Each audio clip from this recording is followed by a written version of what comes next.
네, 잘 지내셨어요? 네, 잘 지내셨어요? 일주일 동안 어떤 일이 있으셨어요?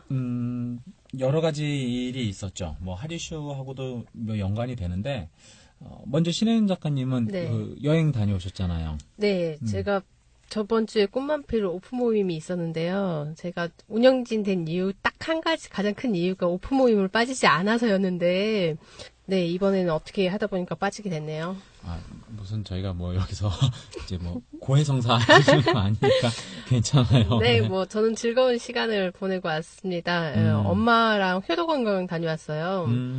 그 여행 가서 진짜 100% 엄마 옆에서 콕 붙어 있었거든요. 예. 네, 그 엄마도 되게 편안해 하셨고, 저도 또 엄마랑 그렇게 보낸 시간이 별로 없었는데, 네네. 같이 있어서 진짜 엄마랑 그렇게 많은 대화를 해본 게 언제였는지 기억에 나지 않았었는데, 이번에 저한테 되게 좋은 경험이었어요. 아, 그러셨군요. 네. 그, 나중에 요 내용은 저희 부모님이 듣지 못하게 어떻게 좀 바꿔놔야 될 것 같은데요. 아니면 네. 저도 이제 그런 계기를 마련하든지. 네, 후자가 더 좋을 것 같은데요. 아, 예. 자, 이번 주 핫이슈로 넘어가도록 하겠습니다.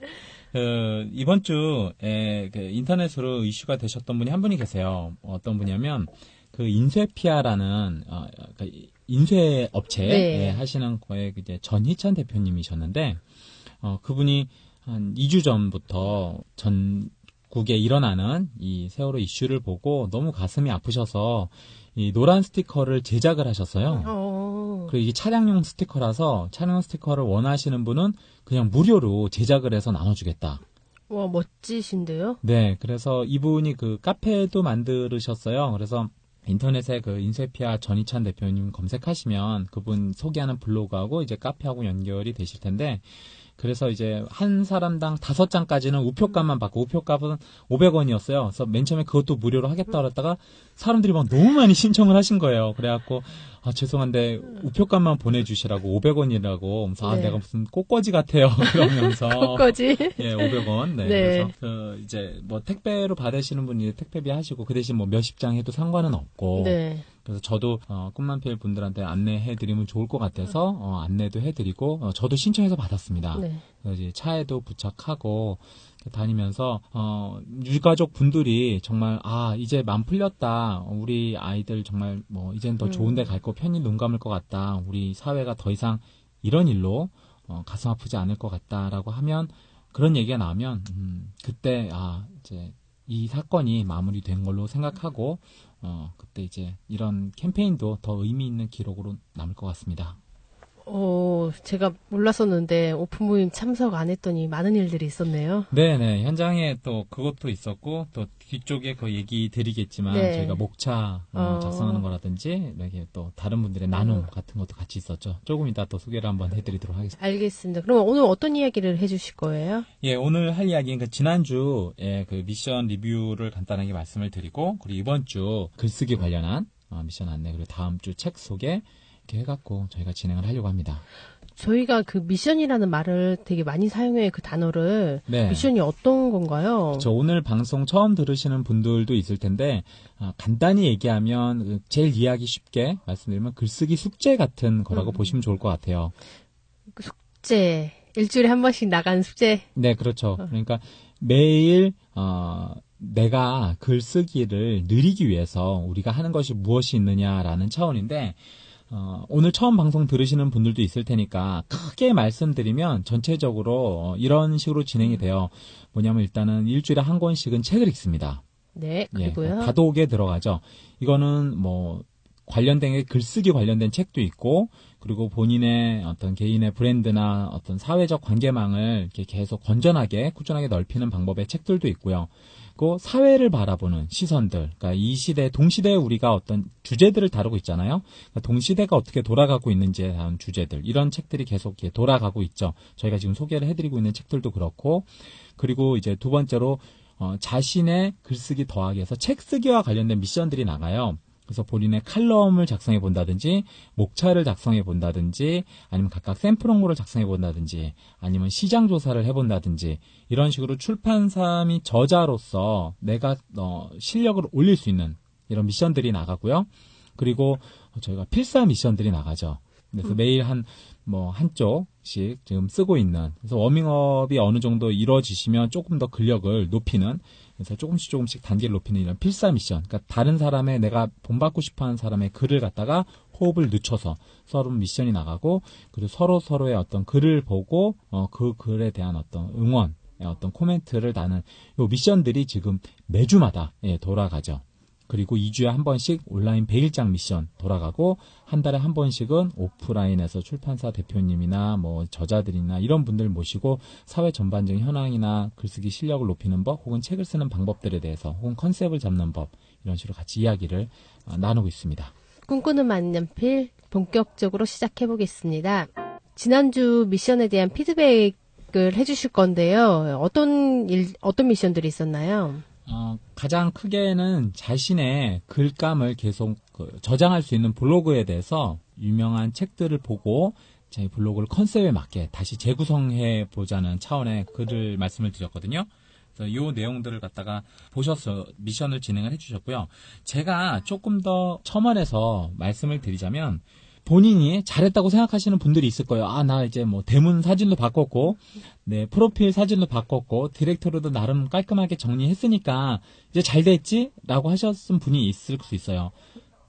그런데 제가 말씀드릴 때는 한 20%, 30% 정도는 조금 부족해 보여요. 그 20%, 30%가 어떤 걸 의미하는 건가요?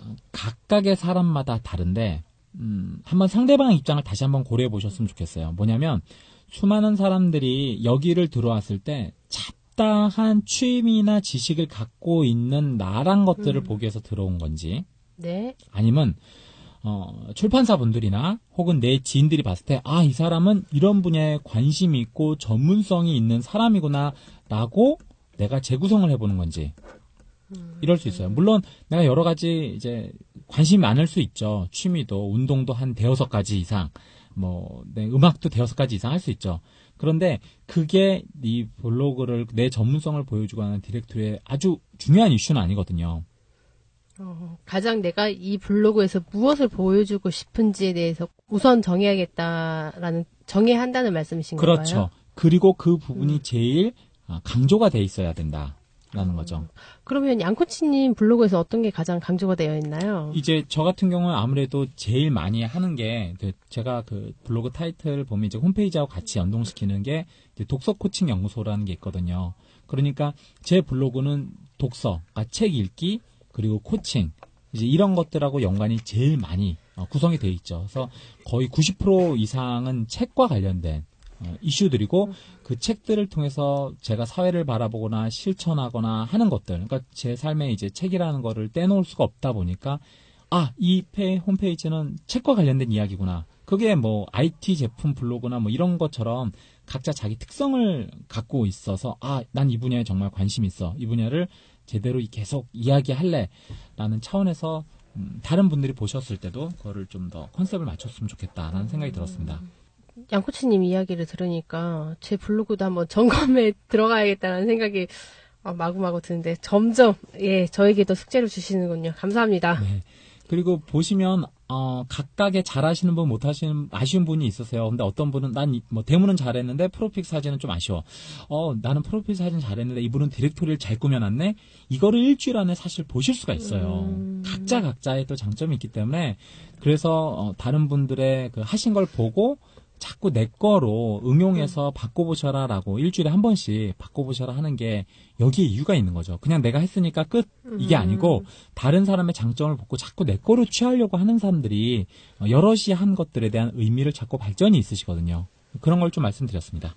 그러면 블로그 정리 다음에 어떤 또 미션이 있었죠? 네, 그 칼럼에 대한 제목을, 피드백을 이제 2주차로 드리는 과정이 있었는데, 이 내용들은 뭐 외부에서 팟캐스트를 들으시는 분들하고는 크게 상관은 없으니까 제가 뭐 간단하게 하고 넘어가자면, 지난주보다 조금 더 고민하시고 실제 피드백을 받으셨어요. 그러니까 내가 이 제목을 쓰는 게 그래도 누군가는 좋아하겠구나라는 일종의 확신도 얻으셨죠. 그리고 좀 더 간명하게 다른 사람이 볼 때 호기심을 자아낼 수 있게 제목을 짓는 것도 사실 대단한 글쓰기 능력입니다. 그 호기심이라는 키워드가 큰 것 같아요. 그렇죠. 예. 그러니까 남들이 아는 뻔한 단어로 접근하지 않고 왜 이 사람이 이런 단어를 쓰면서 자기의 정체성을 가질까라는 생각을 한번 하게 하는 것조차 좋은 어떤 글쓰기의 시작일 수 있거든요. 그렇죠. 만약에 누군가에게 내 컨텐츠가 호기심을 가지게 한다면 그 다음번에도 그 글을 계속 읽을 수 있는 그런 원동력이 될 수 있을 것 같습니다. 그러면 칼럼 피드백은 거기까지 얘기를 하시는 거고 또 다른 미션. 예, 지난주에 100일장이 하나 있었습니다. 네. 그래서 이번에 전윤철 작가님이 발제를 주셨었는데 간단히 말씀드리면 라디오 프로그램에 응모해보는 나의 재미있는 사연이라는 내용이었죠. 그 중에서 2개를 소개시켜 준다고 하셨는데요. 어떤 글인가요? 네. 이제 전윤철 작가님 같은 경우에는 라디오 시대라든지 마음으로 쓰는 편지라든지 각자의 상황에 맞게 여러 가지를 한번 만들어 보셔라 라고 말씀을 해주셨는데 그 중에서 좀 한 2가지 정도 말씀을 좀 드리면 좋을 것 같습니다. 2가지 중 첫 번째는 어떤 글인가요? 네. 이 분들이 맨 처음에 이재민 작가님이 쓰신 글이었는데요. 이분 이야기를 제가 한번 말씀을 드릴게요. 할아버지가 계셨었는데 돌아가셨습니다. 할아버지가 돌아가셨는데 이제 좀 그런 마음이 좀 아프시죠. 그래서 그 이전에 할아버지와 있었던 그 사연에 대해서 한번 다시 쭉 정리를 해봤는데 그 내용을 한번 읽어드릴게요. 할아버지는 내게 아버지 이상의 존재다. 어릴 적 아버지의 사업으로 인해 할아버지 할머니와 함께 살았다. 10살이 끝나기 전에 함께 살기 시작했는데 그 시간은 10년을 훌쩍 넘어 20대 중반이 될 때까지였다. 물론 그 전에도 함께 살았다.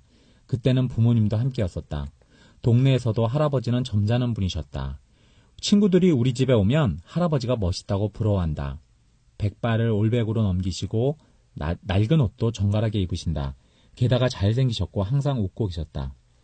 친구들이 놀러오면 모두 편해서 가기 싫어했다. 지금 생각해보면 그건 할아버지나 할머니의 성품이 편안하셔서였던 것 같다. 20살이 간 넘어 저녁에 친구를 만나 비디오방에 영화를 보러 갔다. 그런데 거기에서 너무 반가운 언니를 만났다. 아르바이트를 한다고 했다.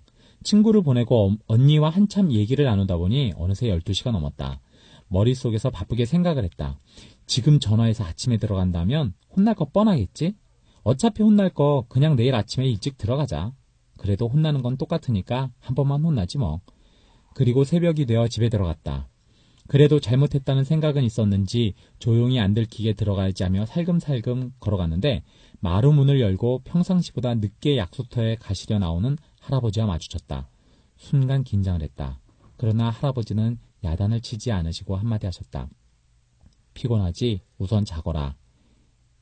예, 죄송합니다. 자라. 할아버지는 나가시고 나는 방에 누워 자려고 했지만 잠이 오질 않았다. 그래도 밤샌 것이 피곤했는지 1시간 정도는 잠을 잔 것 같다. 그리고 일어나는데 할아버지가 말씀하셨다. 배고플 텐데 밥 먹어라. 할아버지가 밥상을 차려놓으셨다. 앉아서 먹는데 잘 넘어가지 않는다. 먹는 둥 마는 둥 대충 먹고 숟가락을 내려놓자 할아버지께서 말씀하셨다. 다 먹었니? 예. 그래, 밥 먹을 때는 개도 안 건드린다고 하물며 사람이니 그리하지는 못했구나. 이제 다 먹었으니 말아마. 너 집에 가라. 청천벽력 같은 소리다. 동생들이 다 부모님 집으로 갔어도 나는 가지 않고 할아버지 댁에 머물렀다. 그 가장 큰 이유는 갑자기 할아버지 할머니만 두고 떠나는 것이 집이 너무 휑해져 싫었다. 다음 이유는 아버지와 궁합이 맞지 않아서였다. 그런데 할아버지는 나보고 집에 가라 하신다. 잘못했습니다. 다시는 안 그럴게요. 할아버지 말씀이 이어졌다. 네가 내 자식이라면 야단이라도 치거나 회초리라도 들겠다. 그런데 너는 내 자식의 자식이다. 만약에 네가 잘못된다면 나는 내 자식인 네 아버지를 볼 수가 없구나. 그러니 집에 가거라. 그제야 내 잘못이 무엇인지 더 확연하게 다가왔다. 그 이후 나는 같은 잘못을 하지 않았다. 혹시 걱정하실 일이 생길 것 같으면 미리 전화를 했다. 가끔 직장생활을 하면서도 생각이 났다. 할아버지의 조용한 가르침에 나는 아무에게나 소리를 지르거나 화를 내지 않는 이가 되었다. 물론 나도 사람인지라 화를 내야 할 때는 내기도 한다. 하지만 간혹 후배들이 다른 사람들이 똑같은 것을 반복해서 물어본다고 해도 나는 똑같이 차근차근 알려준다.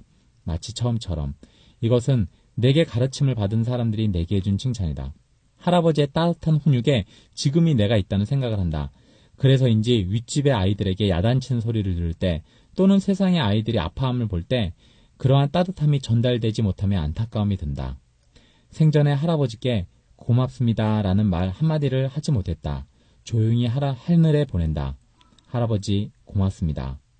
할아버지는 주로 국악을 들으셨어요. 국악은 아니더라도 편안한 곡 틀어주시면 좋겠습니다. 감사합니다. 신청곡까지 잊지 않아주신 네. 센스. 지금은 라디오 시대 응하셨는데 잘 네. 되셔. 네, 편안한 음악까지 같이 들으시면 좋겠네요. 이제 라디오 좀 들어봐야 될 것 같은데요. 네. 이재민 작가님이 글이 소개가 될지. 네, 재밌습니다. 글도 하나 더 소개시켜준다고 이건 좀 밝은 분위기던데요. 네, 그 이지원 작가님 글인데요. 이지원 작가님 지금 이제 직장을 다니고 계시는데, 이분께서 이제 그 라디오 관련해서 이야기를 나누신 게 그 고3 때 얘기였어요. 고3 때 이야기 중에 그 노래방 사건을 하나 말씀드릴게요. 때는 고3. 한창 여고생들이 수능을 외면하기 위해 온갖 것들에 취미를 붙일 때였죠. 개중 저와 붙어 다니는 4명의 친구들은 주로 아이돌에 열광했습니다. 그 아이들은 쫑디의 그룹인 샤이니였죠. 저는 동방신기를 좋아했습니다. 다른 한 명은 엑소를 좋아했고요. 여고생들의 행복은 참 사소합니다. 쉬는 시간에 TV로 무비를 틀어서 함께 시청하고 금요일이면 야자를 빼고 노래방을 향해 달렸습니다. 중요한 건 노래방 선곡표였는데요. 공교롭게도 저와 제 친구들이 좋아하는 아이돌 그룹이 전부 SM 엔터테인먼트 소속이더군요. 노래방 가면 좋아하는 가수의 노래, 자주 듣던 노래를 부르기 마련이죠. 자연스럽게 저희는 동방신기, 샤이니, 엑소, 그 외 SM 가수들의 노래를 부르고 있었습니다. 나중에는 아예 SM 콘서트처럼 곡 순서를 선정해 노래를 부르며 격렬히 춤을 추곤 했습니다. 정말 완벽히 SM 콘서트처럼 엔딩곡은 H.O.T의 빛이라는 곡을 부르기까지 했습니다. 그중 한 명은 연기과를 지망하던 학생이라 빛을 다 부른 후에는 항상 마이크에 대고 감사합니다, 감사합니다를 연발했습니다. 그렇죠. 흔히들 말하는 빙의를 한 겁니다. 소녀시대나 FX의 빙의쯤 해서 눈앞에 팬들에게 감사 인사를 하는 거죠. 현실은 매캐한 노래방 공기일 뿐인데. 그렇게 불행의 시작은 가을날 13일의 금요일이었습니다. 어김없이 야자를 도망 나온 저희는 그날따라 부족했던 석식 탓인지 배가 많이 고픈 상태였습니다. 각자 있는 돈을 다 털어보니 노래방 1시간 정도의 금액 외에 약 2,000원 정도가 있더라고요. 컵라면을 2개 정도 사 먹을까? 아니면 노래방에 가서 음료수를 사 마실까? 여러 가지 방안을 두고 고민을 하던 저희는 무난하게 노래방 사이즈의 과자를 사기로 했습니다. 노래방 사이즈 과자 중 가장 저렴한 버터 바른 오징어 맛 과자였죠. 저희가 가던 노래방은 음식 반입이 불가한 곳이기 때문에 가방에 과자를 숨긴 채 노래방에 잠입했습니다. 오자마자 노래방 탁자 위에 과자를 푼 저희는 평소처럼 광란의 콘서트를 벌였습니다. 샤이니스백, 셜록도 추고 으르렁 으르렁 으르렁 대 엑소의 으르렁도 열창했습니다. 그러다 보니 5명 전부 온몸은 땀으로 흠뻑. 야, 너무 덥다. 왜 에어컨 안 들어오냐? 천장에 달린 에어컨을 건드려 보았지만 가을이라 그런지 아예 에어컨에 전원이 안 들어오더군요. 어쩔 수 없지. 저희는 더우면 더운 대로 미친 듯이 놀았습니다. 그리고 대망의 라스트 1분. 저희는 시간이 다 끝날 새라 다급히 H.O.T의 빛을 틀고 다시 열창했습니다. 물론 중간중간에 콘서트에 와주신 여러분 감사합니다 라는 멘트나 샤이니월드 사랑해요 따위의 연예인 빙의 놀이를 하면서 말이죠. 저희는 주로 친구들의 그런 흑역사를 남기길 좋아해 뒤에서 카메라를 들고 영상 촬영을 하고 있었습니다. 노래방 기계를 향해 90도로 인사하면서 서로 손에 손을 맞잡은 모습이 여간 우습지 않을 수 없었죠. 그렇게 핸드폰을 들이대며 그들의 뒤태를 촬영하는데 왠지 뒤에서 쎄한 느낌이 오는 겁니다. 들고 있던 핸드폰의 각도를 약간 바꿔 화면에 비치는 제 뒤의 영상을 살펴보자 어느새 노래방 문은 열려있고 뒤에는 문간에 기대 잘생긴 노래방 알바 오빠들이 서 있었습니다. 사실 워낙 잘생겨서 저희가 항상 이 노래방을 찾아왔었거든요. 화들짝 놀란 저는 친구들 등짝을 때리며 노래를 껐고 영분을 가리키는 노래방 기계를 확인했습니다. 생활복을 입은 채 감사합니다를 연발하고 SM 어쩌고 콘서트 어쩌고 하는 모습을 지켜본 알바는 뒤에 기다리는 손님이 있어서 라는 말과 함께 노래방 안을 살피기 위해 방에 한 발 내딛었습니다. 그 순간 읍 하는 구역질 참는 소리와 함께 그는 조용히 밖에서 무언가를 들고 오더군요. 네, 그가 들고 온 건 향수였습니다. 잘생긴 알바 오빠는 방에 들어와 향수를 페브리즈 마냥 과다하게 뿌리며 여학생들이 청국장 냄새가 라는 망언을 했습니다. 저희는 창피한 마음에 서로의 냄새를 확인했지만 솔직히 그 정도는 아니었거든요. 발효식품 정도는 아니었단 말입니다. 다급하게 노래방을 도망쳐 나온 저희는 대체 냄새의 원인이 무엇일까 고민했습니다. 손에서 아직 다 먹지 못한 오징어 버터맛 과자와 함께 야, 과자에서 우리 냄새나. 성황리에 콘서트를 마친 탓에 줄인 배를 위해 우거우적 과자를 먹던 친구가 한 말이었습니다. 그렇습니다. 물론 저희 땀 냄새도 있었겠지만 강력한 버터맛 오징어맛 과자가 제대로 한몫한 것입니다. 땀, 버터, 그리고 오징어의 시너지란. 그 이후로 저희는 그 노래방에 갈 수 없었으며 반년이 지난 지금도 5명 중 그 누구도 오징어 버터맛 과자를 먹지 않게 되었답니다. 여러분, 노래방에 음식물 반입이 금지된 모두 이유가 있습니다. 다 함께 규칙을 준수합시다.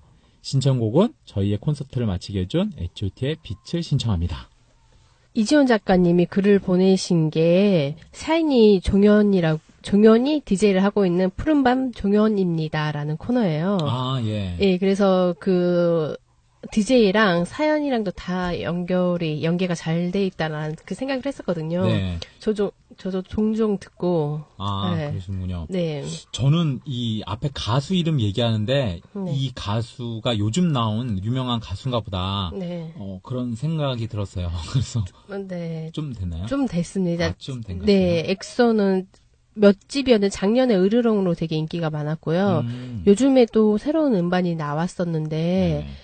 좀 요즘 노래, 그러니까 이게 네, 좀 요즘, 유명한 네, 그렇죠. 가수들인데 제가 이게 맞게 소개를 하는지 이름을 잘 네. 모를 수 있는 고유명사잖아요. 그래서 네. 여기 팬도 계실 수 있는데 네. 제가 이런 사람들을 사실 잘 몰라서 진행자가 사실 그렇게 트렌드 감각에 네. 뒤떨어지진 않는데 아무튼 양해를 네. 좀 부탁드립니다. 네. 각각의 여러 가지 재미있는 사연들을 한번 좀 부담 없이 써보고 그리고 이제 라디오 방송에도 보내고 또 저희도 한번 바라볼 수 있는 그런 시간이 됐던 네. 것 같아요. 그래서 각각 분들의 또 사연들이 이런 재미가 있으셨구나 하는 것도 보실 수 있었고요. 아, 그리고 글 중에서 생활복이라는 단어가 나왔어요. 네. 생활복이 뭔지 아세요? 생활복이가 어떤 생활복. 생활복. 네. 그 일반적으로 입고 다니는 옷을 생활복이라고 하는 게 아니고. 아니에요. 그게 학교에서요. 교복이 아닌 체육복 형식인데요. 네. 좀 편하게 생활할 수 있게끔 아, 예, 반팔 예, 예. 반바지 정도 생각하시면 될 거예요. 네. 그렇군요. 네. 그래서 저는 그 뒤쪽에 그 영상 촬영하면서 흑역사를 남긴다. 그래서 이 어두운 과거들을 서로 이렇게 동영상으로 촬영했다가 이걸 언제 트시려고 그러나 서로 결혼식장 할 때 그런 데서 틀어주려고 얘가 이런 애였다라는 거를 알려 주려고 했나. 이 기록 남기는 것도 조심해야 되겠다. 그런 생각도 들었습니다. 예. 연예인 빙의놀이 아무튼 재밌게 잘 읽었습니다. 마지막으로 저번 주 저희 피드백 하는 것 중에 오프 모임이 있었어요. 네, 두 번째로 모였었죠. 네.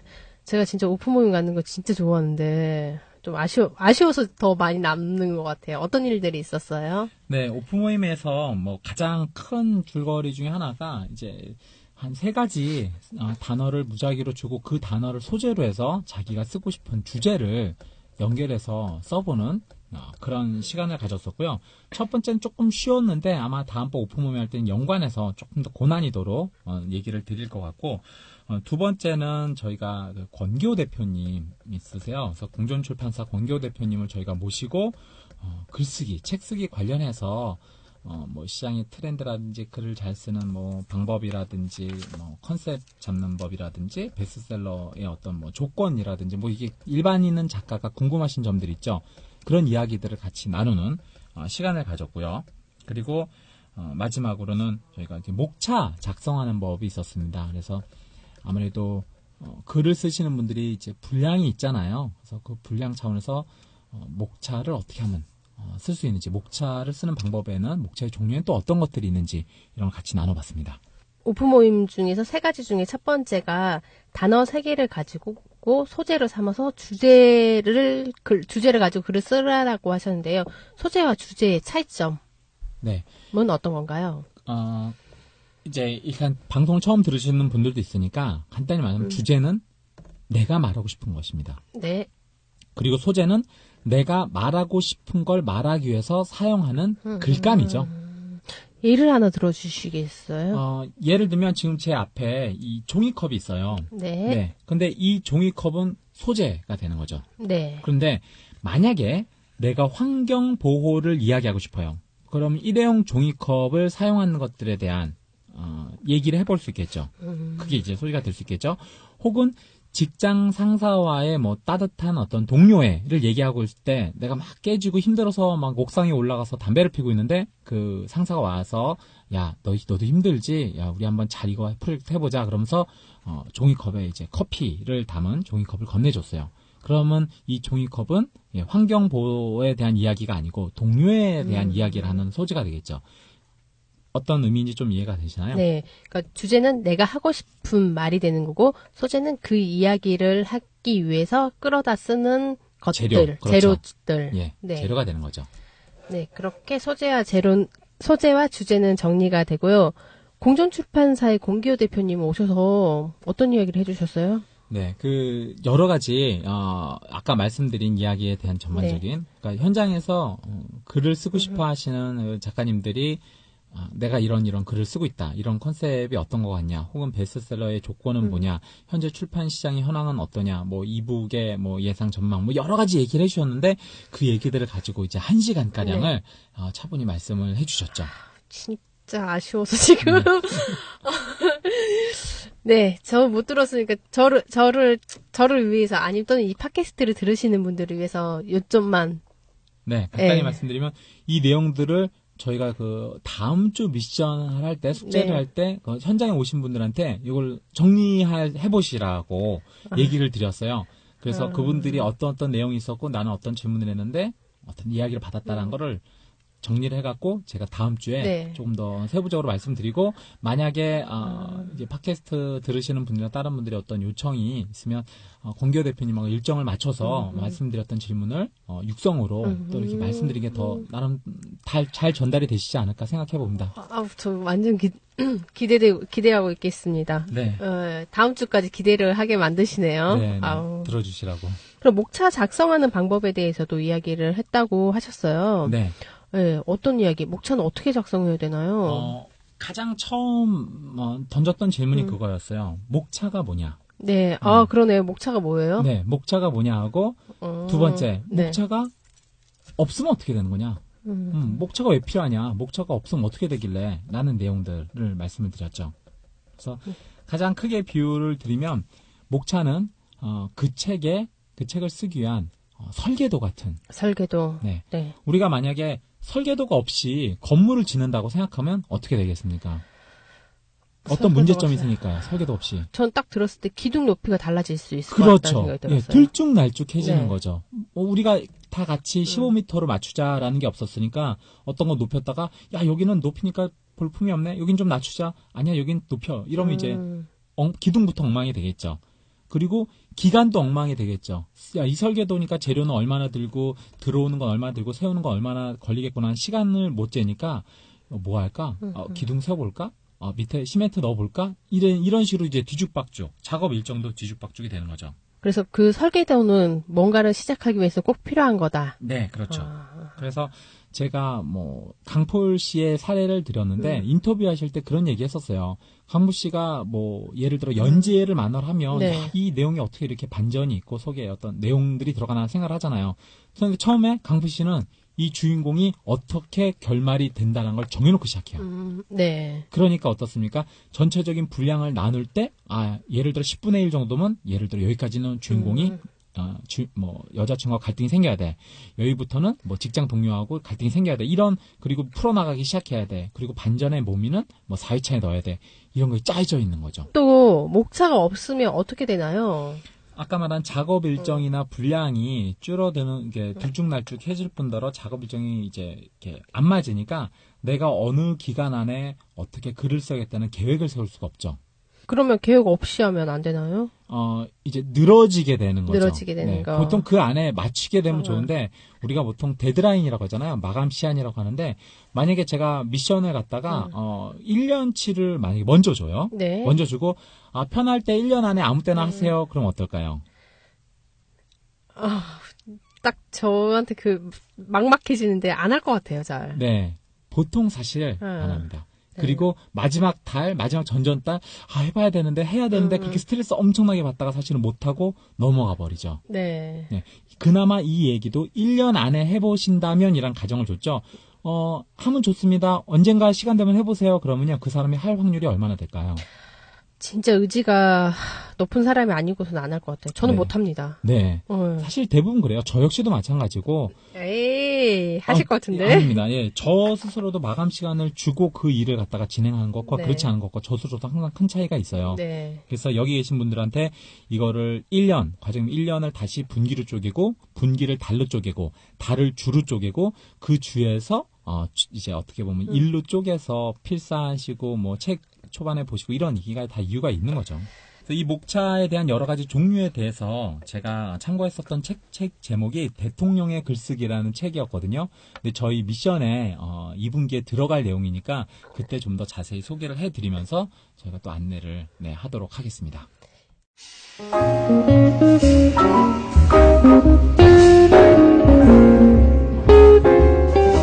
그러면 저희는 다음 주 미션으로 넘어가 보겠습니다. 저희 책이 드디어 양정훈 코치님의 누구나 한 번쯤 꿈꾸는 나만의 첫 책 쓰기입니다. 책이 저자가 바로 제 앞에 있어요. 어떠세요? 기분이? 갑자기 초청받은 것 같은 분위기로 이렇게 생겼어요. 같이 진행을 하다가 무슨 게스트처럼 이렇게 소개를 해주셨는데, 네, 뭐, 관련된 책 쓰기와 관련된 책을 한번 그 출판사 대표님하고 써봤으면 좋겠다고 제가 얘기를 드렸고, 출판사 대표님이 좋은 컨셉 같으니까 해보자고 하셔서 작업을 해서 썼던 책이죠. 책 소개 저자께서 직접 해주세요.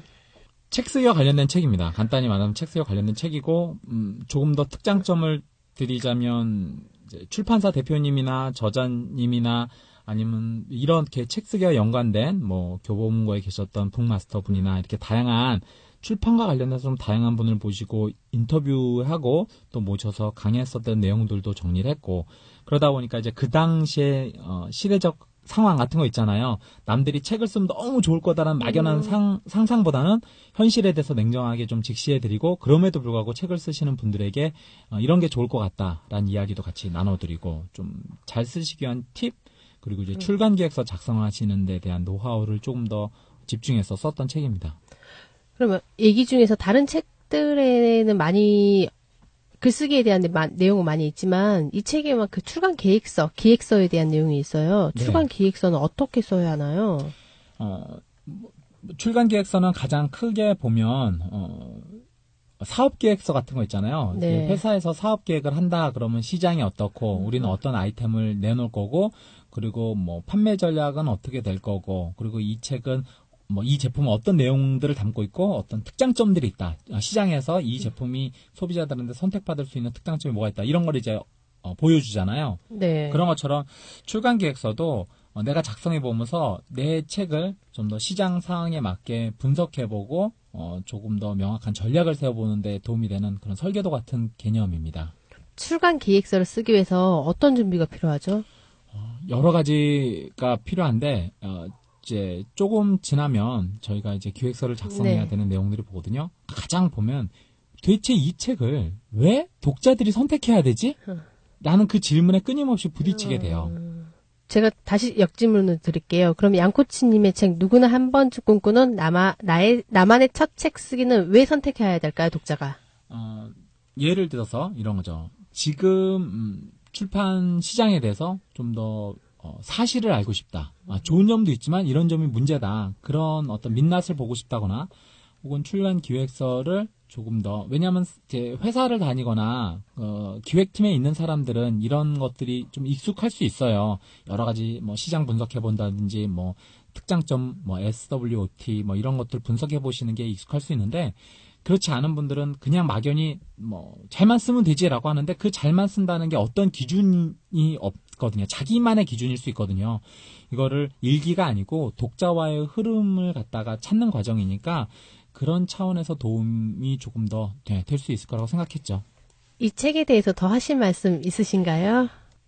그 당시 제가 썼을 때 개인적으로 이렇게 감정이 많이 요동치던 때였어요. 그러니까 나쁘게 말하는 게 아니고 좀 이렇게 슬픈 내용도 확 많이 들고 좋았던 느낌들도 확 들었던지라 지금 이 책을 제가 다시 읽어도 감정이 굉장히 풍부하게 이 책을 썼었구나라는 생각을 다시 했었죠. 네.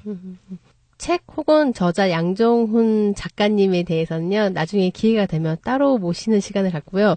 이번 주 미션은 책과 관련된 미션은 어떤 것들이 있나요? 네, 그 책과 연관해서 지난주에 현장에서 출판사 대표님의 이야기를 들은 것까지 이거 두 개 합했어요. 그래서 스스로 책 혹은 출간과 관련돼서 난 이런 게 궁금하다라는 내용들을 갖다가 10개를 적고 그동안 책 읽은 거 그리고 대표님 와서 얘기 들은 것들을 합해서 답을 한번 만들어봐라. 그래서 신문 10답을 갖다가 스스로 물어보고 스스로 찾아서 답을 해보는 그런 미션을 드렸습니다. 여기서 예시를 잠깐 보여드리려고 하는데요. 저희가 이 방송 시간을 목표로 50분 내로 잡고 있어요. 그래서 10가지 질문을 하기에는 시간이 조금 부족할 것 같아서 짧게 3가지 질문만 드리려고 하는데요. 그 중에 첫 번째, 저희 누구나 꿈꾸는 나만의 첫 책 쓰게 된 동기는 어떻게 되시나요? 계기.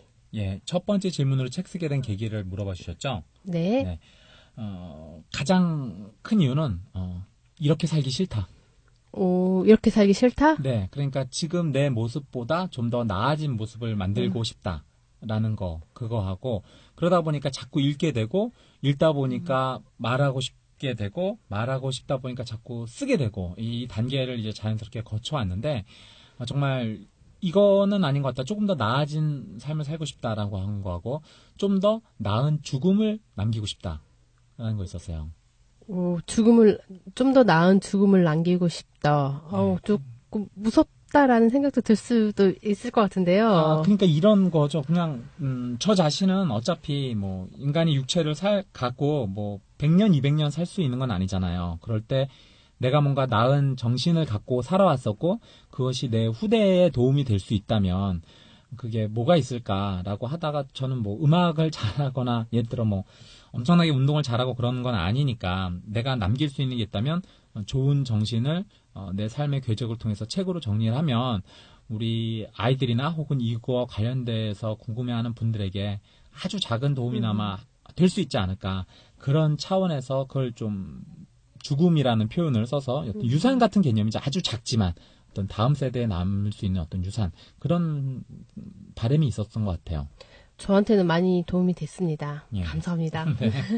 그리고 두 번째 질문. 많은 사람들이 궁금해하실 것 같아요. 내가 책을 쓰면 뭐가 좋은지. 양코치님은 책을 써서 어떤 것들이 좋으셨나요? 제가 여기에다가 썼던 내용들이 있었어요. 뭐냐면 책을 갖다가 쓰면 누가 좋으냐, 네. 아니, 뭐가 좋으냐라고 했는데 그 당시 이제 마케팅 관점으로 이제 누가 썼던 내용들이 있었습니다. 그 내용들을 제가 이제 책에다 썼었는데 뭐 해당 분야의 전문가로 인정받는다. 그리고 책은 가장 값싸고 빠르고 확실한 자기 마케팅 수단이다. 삶을 업그레이드 시킬 수 있다. 뭐 인세 수입으로 주머니가 두둑해진다. 뭐 가문의 영광이다. 뭐 이막 인생을 대비하는 기술이다. 21세기 나눔의 실천이다. 뭐 이런 어떤 내용들을 말씀해 주신 분이 있으세요. 근데 물론 이 내용들도 저는 나름대로 책을 써서 좋았던 점들의 하나라고 생각을 해요. 제가 책을 썼었기 때문에 대기업에 들어가서도 제가 원하는 그런 일들을 하는데 굉장히 많이 도움이 됐거든요. 외부에서 그런 독서 코칭을 시키려고 외부에서 막 찾으려고 하다 보니까 그 책을 쓴 사람이 내부에 있네? 이거 양정훈이라는 사람 아니야? 그러더니 이제 저를 이제 불러서 네가 이걸 잘하니까 그럼 너한테 이 기회를 줄 테니까 해볼래? 그래서 저한테는 한 1년 반, 2년 동안 그 일을 정말 열심히 할 수 있는 계기가 됐었거든요. 진짜 좋아하시는 일이잖아요. 네, 그랬죠. 정말 그 사명감을 갖고 또 즐기면서 그래서 지금 뭐 그 기업에 계신 분들 중에 저하고 제일 친하신 분들은 그때 이 독서 코칭 같이 하셨던 또 분들이거든요. 그래서 이런 어떤 좋은 점도 있었고 뭐 좋았던 점 중에 사실 인세 수입이라는 개념은 여기 이제 이분은 마케팅적으로 차원을 했지만 그렇게 물론 돈을 버시는 분들도 있긴 하지만 그게 하다 보니까 나중에 따라오는 자연스러운 결과가 될 수 있을 수도 있고 없을 수도 있는데 그게 목적이다라고 하면 좀 실망을 하실 것 같아요. 저는 그런 차원에서 그 얘기는 뭐 나중에 또 해드릴 이유가 있고. 두둑해지지 않으셨다는 말씀이신가요? 이걸로 직장인 월급을 할 수 있는 사람은 사실 많지 않을 거예요. 네. 그래서 그런 차원보다는 아까 말씀드린 이런 내용 있죠. 뭐 내가 내 해당 분야의 전문가로 인정을 받고 그걸로 인해서 파생되는 다른 어떤 일들이 있죠. 그런 것들은 분명히 도움이 되긴 할 겁니다. 그리고 아까 말씀드린 좀 나눔의 실천이다. 이건 참 좋은 의미 같아요. 내가 의미 있는 것들을 누군가한테 나눠주기 위해서 가장 좋은 게 이거죠. 일단은 내가 이걸 하기 위해서 내가 정리하거든요. 그렇죠. 네. 정리가 돼야지만이 글을 쓸 수가 있죠. 그렇죠. 다른 사람들은 어떤 한 사람의 책을 뭐 두세 번 이상 읽는 경우가 많지 않아요. 그렇죠. 네, 정말 독서 코칭 하다가 정리하고 다시 이제 막 인덱싱 하는 사람들 빼놓고는 한 번 읽고 그냥 훅, 나 한 권 읽었다 이렇게 넘기거든요. 근데 그 책을 쓰기 위한 저자는 몇 번이고, 정말 10번, 20번, 진짜 많게는 막 50번 이상 읽는 사람도 있습니다. 그러니까 쓰면서 자기 자신이 그 분야를 정리하는데 제일 공부가 많이 되고 도움이 됩니다. 마지막 질문. 글쓰기와 책쓰기의 공통점과 다른 점 어떤 게 있나요? 일단은 공통점으로 말씀드리면요. 둘 다 힘들다. 힘들죠. 네. 두 번째 공통점이 있는데 둘 다 즐거워요. 즐겁죠. 네. 글쓰기와 책쓰기 관련된 내용들은 결국 글로 인해서 내가 뭔가를 표현하고자 하는 거잖아요. 사람이 자기가 뭔가를 이야기할 때 마음이 후련합니다. 그렇죠. 담아두고 있으면 그렇죠. 스트레스가 되고. 네. 그래서 그걸 우리가 말로 할 수도 있는 거고 또 글로 할 수도 있는 거라서 결국에는 책쓰기와 글쓰기가 다 이제 글이라는 공통점을 갖고 있다 보니까 내 내면을 정리하고 표출하는 차원에서 잘 정리하려고 하니까 괴롭죠. 하지만 또 잘 정리되면 즐겁습니다. 이 두 가지의 감정을 동시에 수반하는 것 같고, 다른 점이라고 말하자면, 책쓰기라는 거는, 좀 더 묶는다. 엮는다라는 개념이 있는 것 같아요. 그러니까 한 가지의 주제를 갖고 내가 이 하나의 이야기를 어떻게 풀어나갈 것인가에 대해서 훨씬 더 불량적인 도전이 또 되고요. 묶는다라는 도전이 되고, 또 글쓰기라는 건 일기쓰기도 포함되고 낙서도 포함되고 다 글쓰기는 그 안에 포함이 되죠. 그런데 책쓰기라는 거는 필명이든 실명이든 자신의 이름을 걸고 세상에 내보이는 결과물들이잖아요. 그러니까 사회와의 관계를 조금 더 고민을 하게 되는 거죠. 이 책들이 어떻게 하면 영향을 미칠 수 있을까? 영향을 미친다면 어떤 영향력을 미쳐야 되는 걸까? 라는 이런 관계적인 고민을 좀 더 하고 작가로서의 책무를 갖게 되는 게 좀 더 책쓰기와의 차이점이 아닐까 이렇게 생각을 해봤습니다. 네, 감사합니다. 좋은 답변들. 질문, 신문 10답을 줄인 3문 3답은 여기까지 하고요. 또 어떤 미션이 있었나요?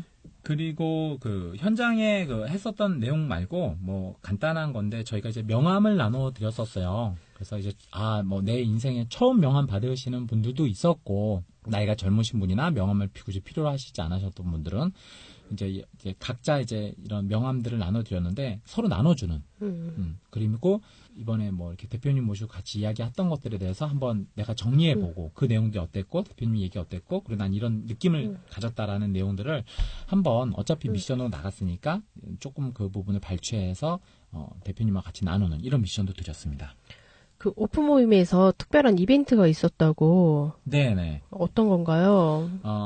저희가 이제 좀 이따가 현장의 목소리도 네. 전현철 작가님 요금해 주시는 한 4, 50초 분량의 현장 목소리도 들려드릴 텐데 저희가 김성국 작가님이 두 가지를 갖고 오셨어요. 그래서 이제 색깔별로 된 팔에 끼는 팔찌하고 그 레몬하고 자몽, 네. 레몬하고 자몽하고 이렇게 두 가지 화초 심을 수 있게 그 나무죠. 그걸 네, 심을 묘목. 수 있게 묘목 씨앗 같은. 네. 그래서 입에 싹이 텄어요. 아직 나무까지는 되지 않았고 네. 이게 잘 크고 나름의 이렇게 모든 걸 한번 다 키워보고 싶었다고 네. 여러 가지 키워보신 경험 중에서 이걸 나눠보고 싶다. 그래서 이벤트를 해갖고 오셨습니다. 제가 그 게시판에 글을 보고 댓글을 남겼었는데 안 올라갔더라고요. 우리나라가 진짜 IT 강국이라는 거를 다시 한번 느꼈습니다. 네. 근데 저 팔찌는 양정호 코치님이 노란색을 가지고 계셨어요. 네. 색깔이 여러 가지 있었어요. 네, 검은색 그리고 약간 짙은 갈색, 노란색 이렇게 몇 가지 있었죠. 제가 갖고 싶습니다. 김성국 작가님 듣고 계시나요? 네, 따로 연락드리겠습니다. 네, 이렇게 팟캐스트를 개인의 걸 받기 네. 위해서 한 멘트 날리셨어요. 저희가 현장 모임에 대한 이야기가 있는데 그 이야기들 녹음된 거를 한 40초 분량 잠깐 저희가 한번 들어보도록 하겠습니다. 아까 말씀 신청하신 분이 한 두 개씩 뭐 가져가시는 분, 뭐 하나씩 가져가시는 분 해갖고 네 필요하신 분들 근데 이게 뭔지 모르겠어요. 그래서 같이 해서 일단 얘는 자몽이 써 있어요. 감사합니다.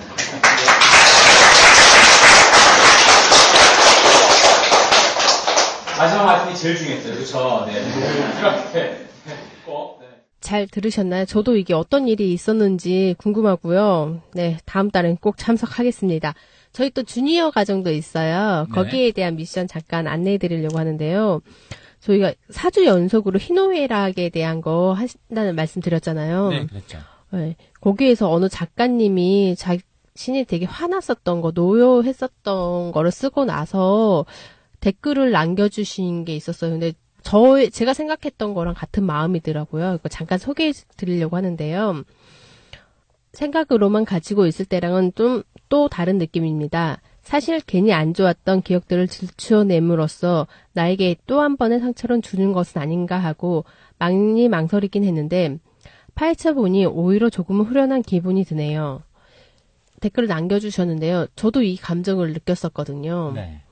나를 울리는 글을 쓰라는 얘기를 하셨어요. 네. 그 미션이 있었거든요. 근데 저도 처음에는 그때 당시에 제가 좀 안 좋았던 일을 쓰고 싶었었는데 이게 과연 나를 울릴까? 라고 했을 땐 그건 아니었거든요. 그래서 제가 진짜 가슴속에 가장 저를 많이 힘들게 했었고 많이 남아있었던 일을 글로 썼었어요. 그러니까 저희 가족 이야기인데요.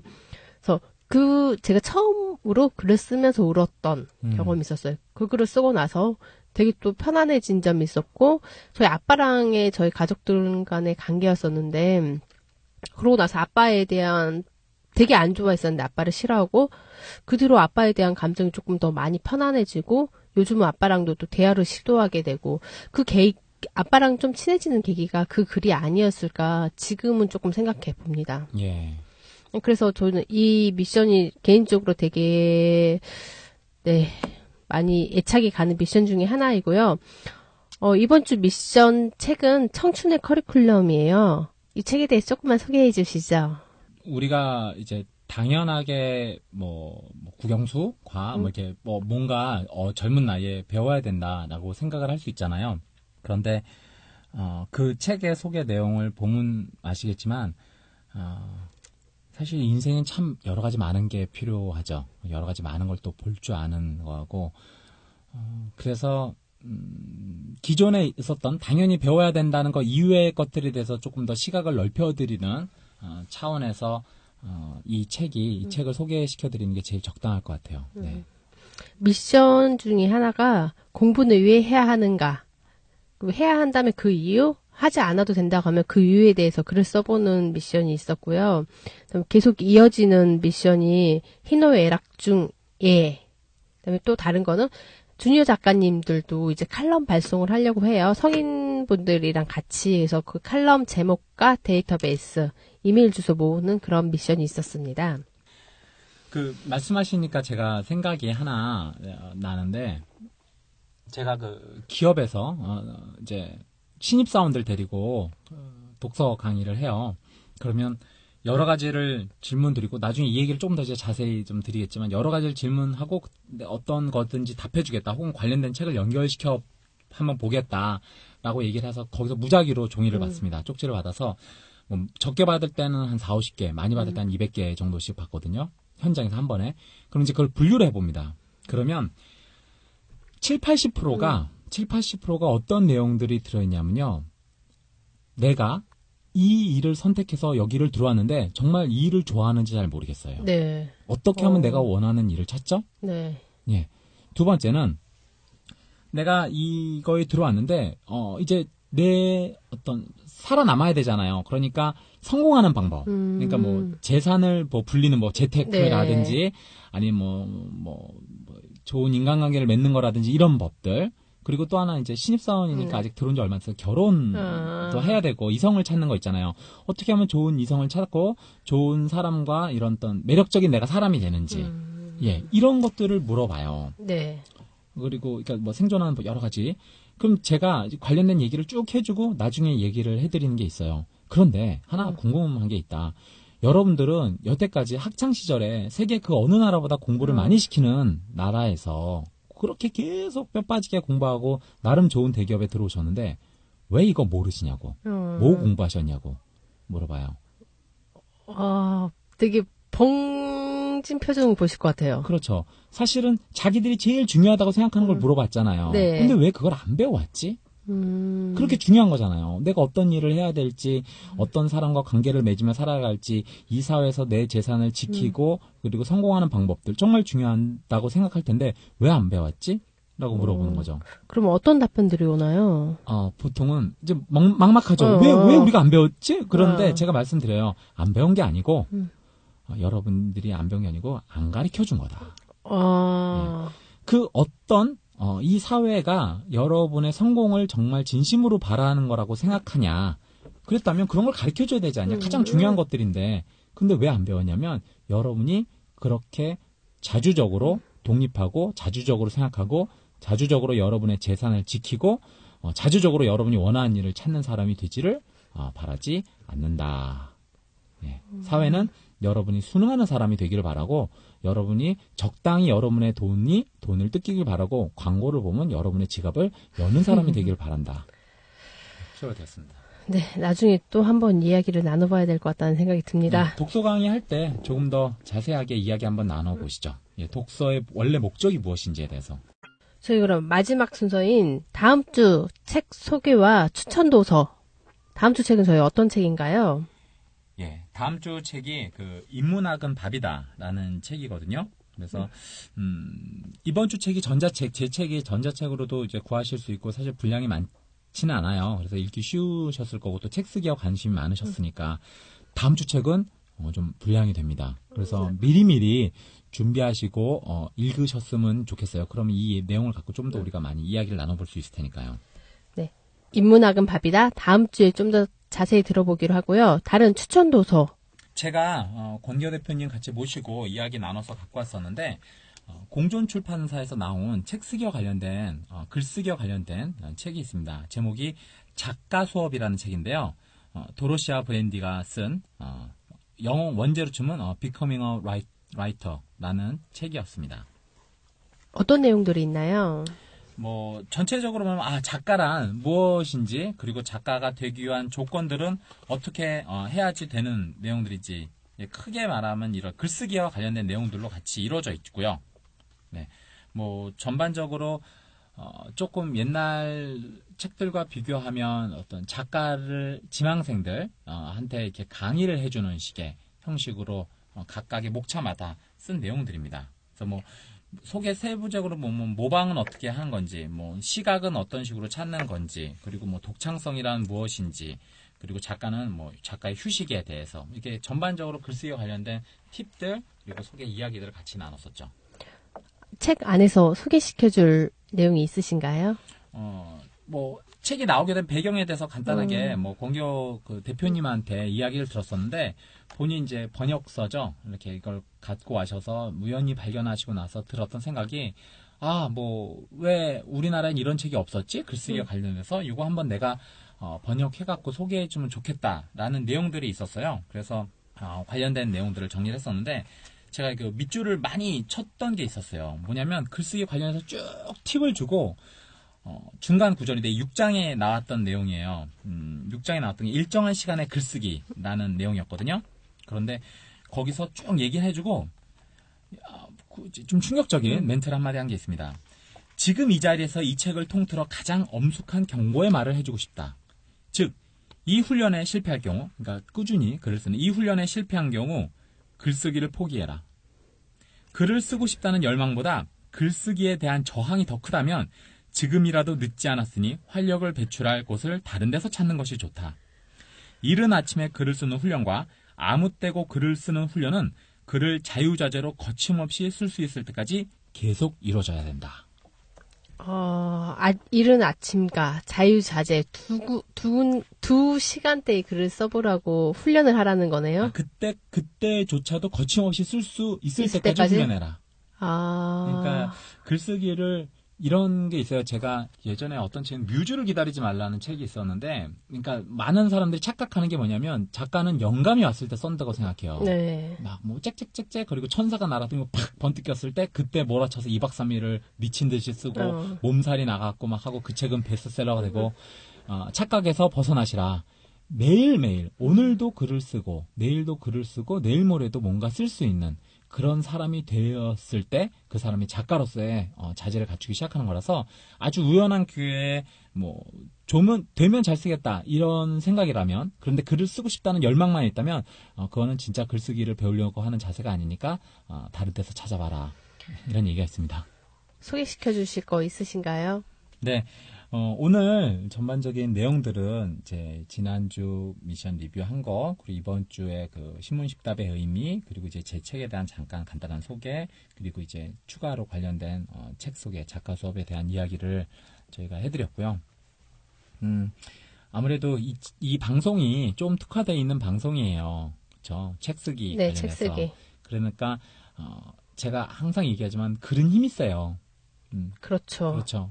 여러분이 쓰신 글은 시공간을 넘나들어서 누군가에게 영향을 줄 수 있습니다. 그 글은요, 정말 어떤 사람을, 정말 쓰러져가는 어떤 사람을 다시 살릴 수도 있고요. 힘들어하는 어떤 사람의 인생을 바꿔놓을 수도 있습니다. 그리고 반대로 정말 멀쩡했던 어떤 사람을 죽일 수도 있어요. 이게 글의 힘입니다.